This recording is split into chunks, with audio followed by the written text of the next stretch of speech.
हमने कही। स्वागत है आपका टीजर न्यूज के आज के एपिसोड में। आज हम G20 समिट के बारे में नई अपडेट्स आपको देने जा रहे हैं। पहली अपडेट सामने आ रही है। 48 घंटे के लिए दुनिया का सबसे हॉट सेंटर होगा दिल्ली। भारत मंडपम पर होगी सबकी नजरें। जानते हैं पूरी खबर। देश का सबसे बड़ा इंडोर हॉल यानी भारत मंडपम दुनिया की महाशक्तियों को एक मंच पर लाने के लिए तैयार है। ये पहली बार होगा जब दुनिया के शक्तिशाली देश के राष्ट्राध्यक्ष दिल्ली में एक साथ एक वक्त पर होंगे। 48 घंटे के लिए भारत की राजधानी दिल्ली दुनिया का सबसे हॉट सेंटर होगा। दिल्ली दुनिया का सबसे सेफ जोन होगा। पूरी दुनिया की नजरें भारत मंडपम पर होगी क्योंकि G20 समिट में बड़े बड़े राष्ट्राध्यक्ष मौजूद रहेंगे। G20 में शामिल होने के लिए अमेरिकी राष्ट्रपति जो बाइडेन कुछ ही घंटों के बाद दिल्ली पहुंच रहे हैं। ठीक ऐसे ही दुनिया के तमाम बड़े मुल्क के मुखिया दिल्ली आ रहे हैं। भारत आने वाले नेताओं की लिस्ट में ब्रिटेन के प्रधानमंत्री ऋषि सुनक पीएम बनने के बाद पहली बार भारत की यात्रा पर होंगे। बता दें कि ऋषि सुनक भारतीय मूल के हैं। इसके अलावा फ्रांस के राष्ट्रपति इमैनुअल मैक्रों भी आ रहे हैं। वहीं जर्मनी के चांसलर ओलाफ सोल्ज भी G20 में शामिल होने आ रहे हैं। G20 में चीन के राष्ट्रपति जिनपिंग नहीं आ रहे हैं, लेकिन चीन के प्रधानमंत्री ली कीयांग शामिल होने भारत आ रहे हैं। वहीं रूस के राष्ट्रपति पुतिन G20 में नहीं रहेंगे। उनकी जगह रूस के विदेश मंत्री सर्गेई लावरोव मौजूद रहेंगे। जापान के प्रधानमंत्री फुमियो किशिदा, कनाडा के पीएम जस्टिन ट्रूडो, दक्षिण कोरिया के राष्ट्रपति यून सुन येओ, सऊदी अरब के क्राउन प्रिंस मोहम्मद बिन सलमान, इंडोनेशिया के राष्ट्रपति जोको, ऑस्ट्रेलिया के प्रधानमंत्री एंथनी अल्बनीज, दक्षिण अफ्रीका के राष्ट्रपति सिरिल रामाफोसा, बांग्लादेश की प्रधानमंत्री शेख हसीना, तुर्की के राष्ट्रपति एर्दोगन, अर्जेंटीना के राष्ट्रपति अल्बर्टो फर्नांडिस समेत सभी राष्ट्राध्यक्ष मौजूद रहेंगे। G20 की मेजबानी कर भारत अपना दम दिखा रहा है। भारत आ रहे राष्ट्राध्यक्षों का मतलब क्या है, एक और एंगल से समझिए। अगर वर्ल्ड GDP की तराजू पर G20 की ताकत को नापे तो पता चलेगा कि दुनिया की 80% GDP इन्हीं देशों को मिलाकर बनती है। दुनिया की 60% आबादी इन देशों के पास है और 75% ग्लोबल ट्रेड पर G20 के देशों का कंट्रोल है। जबकि दुनिया के कुछ प्रोडक्शन में G20 देशों की हिस्सेदारी 80% है। मतलब भारत के लिए ये लम्हा ऐतिहासिक होने वाला है। भारत मंडपम देश का सबसे बड़ा इंडोर हॉल है। G20 से जुड़े सारे कार्यक्रम यही होने जा रहे हैं। भारत मंडपम की भव्यता देखते ही बन रही है। इसे शानदार तरीके से सजाया जा रहा है क्योंकि ये पूरे विश्व में भारत का गौरव गान गाएगा।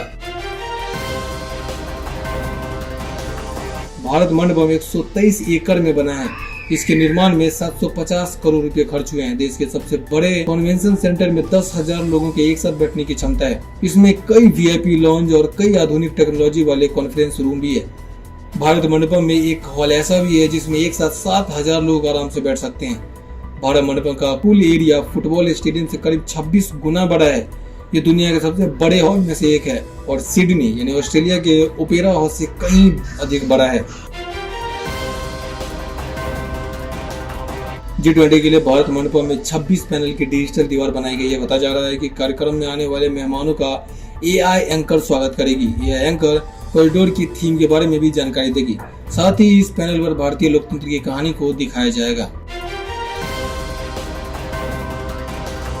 भारत मंडपम में राष्ट्राध्यक्षों का ग्रैंड वेलकम होगा। इसके बाद अगले 2 दिनों तक G20 के एजेंडे पर मंथन और चिंतन होगा।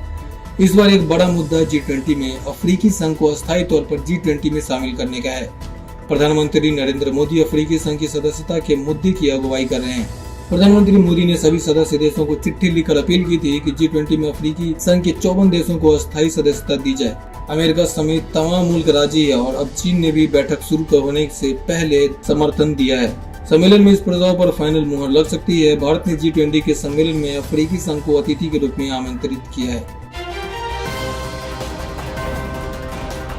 वहीं दूसरी तरफ दिल्ली के मंडपम कन्वेंशन सेंटर में हो रही सम्मेलन में इकोनॉमी, जलवायु परिवर्तन और एजुकेशन जैसे मुद्दों पर चर्चा होगी। भारत की ओर से क्लाइमेट चेंज और फूड सिक्योरिटी जैसे मुद्दों पर जोर होगा। इसी के साथ समिट में विकासशील देशों को ज्यादा ऋण आसानी से कैसे मिले, इंटरनेशनल लोन सिस्टम में सुधार कैसे और क्रिप्टो करेंसी पर नियम को लेकर भी चर्चा होने की उम्मीद है। इससे जुड़ी अगली अपडेट सामने आ रही है। 8 से 10 सितंबर को नई दिल्ली एरिया कंट्रोल जोन है, जहां आम ट्रैफिक नहीं चलेगा, लेकिन इमरजेंसी सेवा में लगे लोगों को इजाजत होगी। नई दिल्ली इलाके के बाहर जो लोग रहते हैं वहां किसी तरह की पाबंदी नहीं लगाई गई है। लोग नई दिल्ली एरिया को बाईपास करते हुए कहीं भी जा सकते हैं। नई दिल्ली में रहने वाले लोग अपनी आईडी दिखाकर नई दिल्ली में आ सकते हैं। जिनके होटल बुक हैं वो टैक्सी और ऑटो से नई दिल्ली में आ सकते हैं। एयरपोर्ट नई Delhi old Delhi railway station पर जाने वाले टूरिस्ट को जाने दिया जाएगा। सरकारी अधिकारी जिनकी G20 में ड्यूटी लगी है, इन सभी की गाड़ियां नई दिल्ली में वेरिफिकेशन को देखकर जाने दिया जाएगा, जबकि मथुरा रोड, आश्रम चौक, भैरव रोड बंद रहेगी। नई दिल्ली के अलावा धौला कुआं और द्वारका इलाके में भी कुछ पाबंदियां रहेगी, लेकिन ये रूट बंद नहीं होंगे।